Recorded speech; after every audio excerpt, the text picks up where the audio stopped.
नमस्कार दोस्तों, स्वागत है आपका आपके अपने YouTube चैनल करंट अफेयर्स पे एम के सर पर। दोस्तों, आज हम इस वीडियो में 15 जून 2026 के 15 मोस्ट एमपी टॉपिक को कवर करेंगे और हर क्वेश्चन के बारे में इंपॉर्टेंट फैक्ट भी जानेंगे। तो पूरा वीडियो बड़े ध्यान से देखना, लास्ट में आपका टेस्ट होगा जिसके आंसर आपको कमेंट करने हैं। साथ ही दोस्तों, ये एकमात्र चैनल है जहाँ पे 15 मिनट से भी कम समय में आपको हर दिन सुबह 8 बजे 15 मोस्ट एमपी टॉपिक डिटेल में कवर करवाए जाते हैं और साथ ही अगले दिन के 15 क्वेश्चन का रिवीजन भी करवाया जाता है। तो अगर आप इस चैनल को रेगुलर फॉलो करते हो तो आप कोई भी कॉम्पिटिटिव एग्जाम की तैयारी कर रहे हो उसमें आपको निश्चित फायदा होगा। तो दोस्तों, अगर अभी तक चैनल को सब्सक्राइब नहीं किया तो प्लीज़ जल्दी से कर लीजिए। तो चलिए वीडियो स्टार्ट करते हैं। हर साल वैश्विक पवन दिवस किस तारीख को मनाया जाता है? तो दोस्तों, ये जो ग्लोबल विंड डे है वो हर साल मनाया जाता है 15 जून को।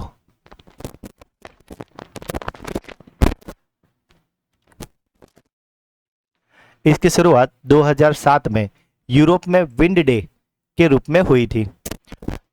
बाद में इसे 2009 में GWES से जुड़ने के बाद यह ग्लोबल विंड डे हो गया है और यह दुनिया भर में मनाया जाता है। और वर्ष 2026 की अगर बात करें तो भारत में इसका मुख्य राष्ट्रीय कार्यक्रम गोवा में आयोजित किया जा रहा है और इसे सम्मेलनों, पवन फार्मों के दौरों, शैक्षिक सेमिनारों और जन जागरूकता अभियानों के माध्यम से मनाया जाता है। भारत में MNRE द्वारा पवन ऊर्जा जैसे सम्मेलन का आयोजन किया जा रहा है। वैश्विक स्तर पर इसे विंड यूरोप और ग्लोबल विंड एनर्जी काउंसिल द्वारा मिलकर आयोजित किया जाता है और भारत में इसका नेतृत्व नवीन और नवीनीकरण ऊर्जा मंत्रालय करता है। दोस्तों, अगर बात करें इसका उद्देश्य की तो ये पवन ऊर्जा की शक्ति और हमारी ऊर्जा प्रणालियों को कार्बन मुक्त करने की इसकी क्षमता के बारे में जागरूकता बढ़ाता है। यह जलवायु परिवर्तन से निपटने और स्वच्छ ऊर्जा अपनाने के लिए एक वैश्विक आह्वान भी है। अगर बात करें थीम की तो इस बार की वैश्विक थीम है अवर विंड अवर कम्युनिटी। और अगर बात करें भारत की राष्ट्रीय थीम की तो इस बार रखी गई है 2026 के लिए wind energy from ambitions to acceleration. किस नगर निगम ने स्ट्रीट फूड वेंडर्स के लिए अनिवार्य QR कोड आधारित खाद्य सुरक्षा और स्वच्छता निगरानी प्रणाली शुरू की है?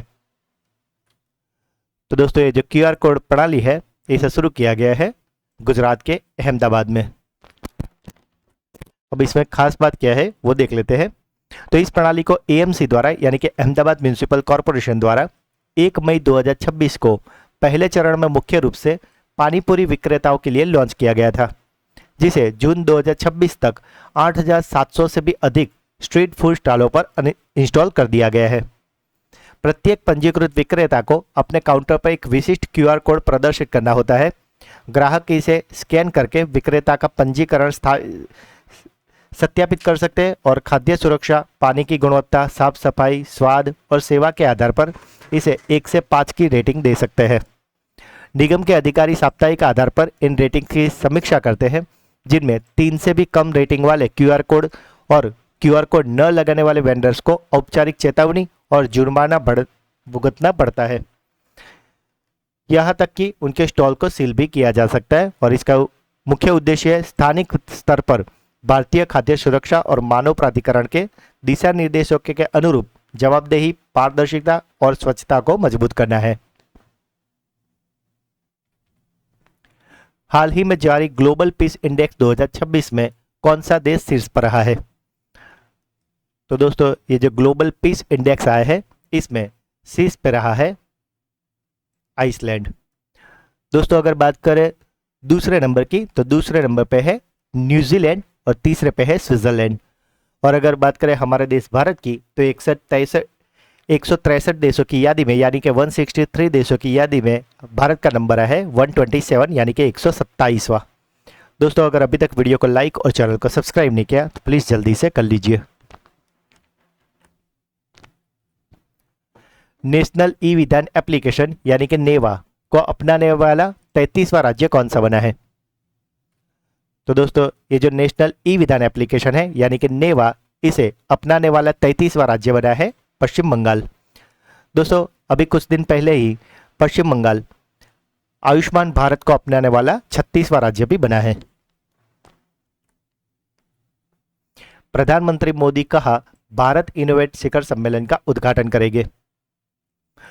तो दोस्तों, जैसे कि आप जानते हो कि प्रधानमंत्री मोदी जी फिलहाल फ्रांस और स्लोवाकिया की आधिकारिक यात्रा पे है और उन्होंने ये भारत इनोवेटिव शिखर सम्मेलन का उद्घाटन किया है फ्रांस में। दक्षिण कोरिया के किस पूर्व प्रधानमंत्री को 23 वर्ष के कारावास की सजा सुनाई गई है? तो दोस्तों, ये जो राष्ट्रपति है जिन्हें 23 साल का कारावास की सजा सुनाई है वे है यून सुक योल। दरअसल दोस्तों, इन्होंने 2024 में जब वो अपने राष्ट्रपति पद पे थे तब उन्होंने वहां पे मार्शल लॉ लागू किया था और इसी वजह से उनको महाभियोग करके उनको अपने पद से हटाया भी गया था और अब इन्हें 23 साल की कारावास की सजा भी सुनाई गई है। किस संस्था ने मानव मस्तिष्क स्टेम्स का दुनिया का सबसे विस्तृत 3D एटलस जारी किया है? तो दोस्तों, ये जो दुनिया का सबसे विस्तृत 3D एटलस है वो जारी किया गया है IIT मद्रास।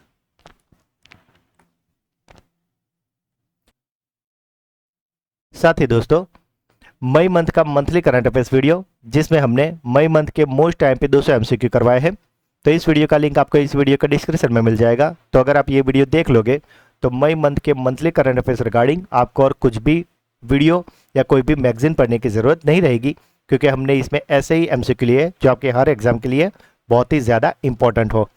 और अगर आपको ऐसे ही वीडियो किसी भी अगले मंथ के चाहिए तो सभी हमारे चैनल पर अवेलेबल है, जिसमें हमने हर मंथ के ऐसे मोस्ट टाइम पे 200 MCQ कवर किए हैं, तो इन्हें आप अवश्य देख लें। विश्व रक्तदाता दिवस प्रतिवर्ष किस तारीख को मनाया जाता है? तो दोस्तों, ये जो विश्व रक्तदाता दिवस यानी कि वर्ल्ड ब्लड डोनर डे है वो मनाया जाता है 14 जून को। और दोस्तों, इसकी शुरुआत WHO द्वारा 2004 में की गई थी। किस देश के वैज्ञानिकों ने हिंद महासागर में दुनिया का सबसे बड़ा व्हेल कब्रिस्तान खोजा है? तो दोस्तों, ये जो व्हेल मछली आती है उनका ये जो कब्रिस्तान है वो खोजा गया है चीन द्वारा। यह व्हेल कब्रिस्तान दक्षिणी पूर्वी हिंद महासागर में स्थित डायनामेंटिना फ्रैक्चर जोन में खोजा गया है, जो कि लगभग 12,000 किलोमीटर लंबा है। वैज्ञानिकों ने चीनी सबमर्सिबल फेंदोजे की मदद से समुद्र की सतह से लगभग 7,000 मीटर यानी कि 7 किलोमीटर नीचे इस जगह का सर्वेक्षण किया है। यह पाई गई व्हेलों की हड्डियां और जीवाश्म करीब 53 लाख साल यानी कि 53 साल पुराने हैं और इस क्षेत्र में लगभग 4,085 जीवाश्मी स्थलों की पहचान की गई है और अनुमान है कि यहाँ 1 करोड़ से भी अधिक व्हेल मछली के कंकाल हो सकते हैं। किस देश ने अपने फुल टाइम अंतरिक्ष मौसम निगरानी उपग्रह सोलर फर्स्ट को सक्रिय किया है? तो दोस्तों, ये जो सोलर फर्स्ट है इसे सक्रिय किया है अमेरिका ने।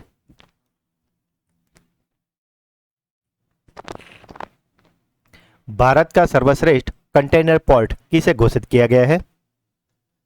तो दोस्तों, ये जो भारत का सर्वश्रेष्ठ कंटेनर पोर्ट है वो जून 2026 में बना है महाराष्ट्र का जवाहरलाल नेहरू पोर्ट। अमेरिका और चीन के बाद दुनिया का तीसरे सबसे बड़ा एविएशन सरल मार्केट कौन सा देश बन गया है? तो दोस्तों, ये जो एविएशन सरल मार्केट है उसमें अमेरिका और चीन के बाद तीसरा बड़ा देश बन गया है हमारा देश भारत। साथ ही दोस्तों, जनवरी फरवरी मार्च के कंबाइन वीडियो जिसमें हमने 3 मंथ के मोस्ट टाइम पे 600 MCQ कवर कराया है, तो अगर आप ये वीडियो देख लोगे तो एक ही वीडियो में आपके ये 3 मंथ के मंथली करंट अफेयर्स डिटेल में कवर हो जाएंगे। तो इसका लिंक आपको इसी वीडियो के डिस्क्रिप्शन में दिया है, इसे आप अवश्य देख लेना। सौर ऊर्जा से संचालित चरखों को मान्यता देने और बढ़ावा देने वाला भारत का पहला राज्य कौन सा बन गया है? तो दोस्तों, ये जो सौर ऊर्जा वाले चरखे हैं इसको मान्यता दी गई है उत्तर प्रदेश द्वारा।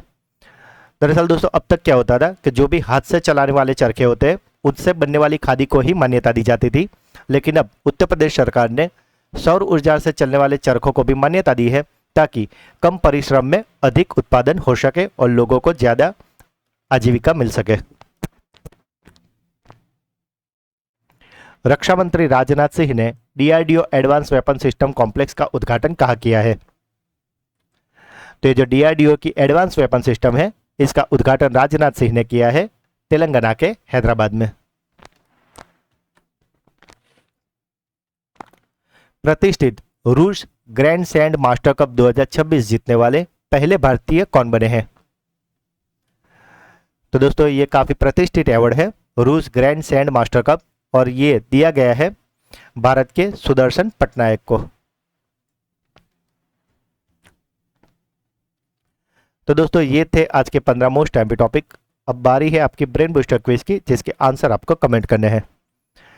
तो आज का पहला सवाल, किस नगर निगम ने स्ट्रीट फूड वेंडर्स के लिए अनिवार्य क्यूआर कोड आधारित खाद्य सुरक्षा और स्वच्छता निगरानी प्रणाली शुरू की है? नेशनल ई विधान एप्लीकेशन को अपनाने वाला 33वां राज्य कौन सा बना है?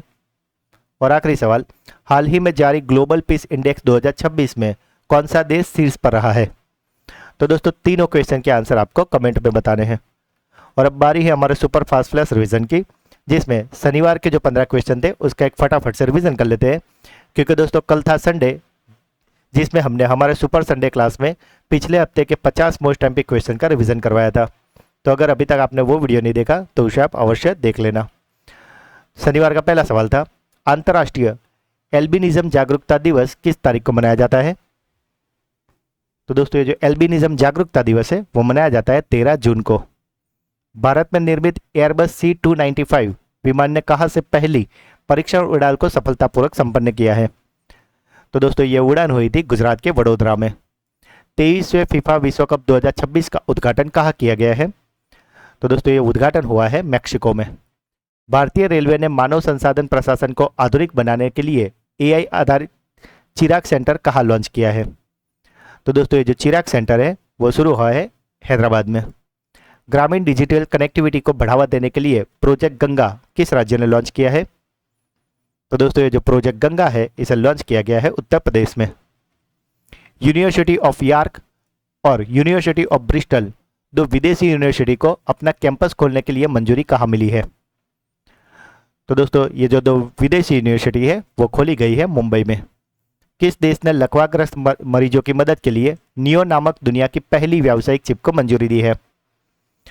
तो ये नियो चिप है उसे बनाया है चीन ने।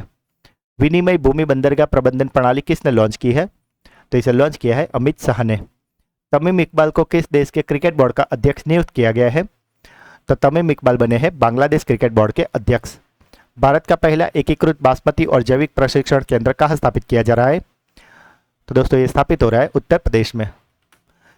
इंचा थालाकोंडा इंकोगिटा नामक नई मछली की प्रजाति किस राज्य में खोजी गई है? तो ये मछली की नई प्रजाति खोजी गई है केरलम में।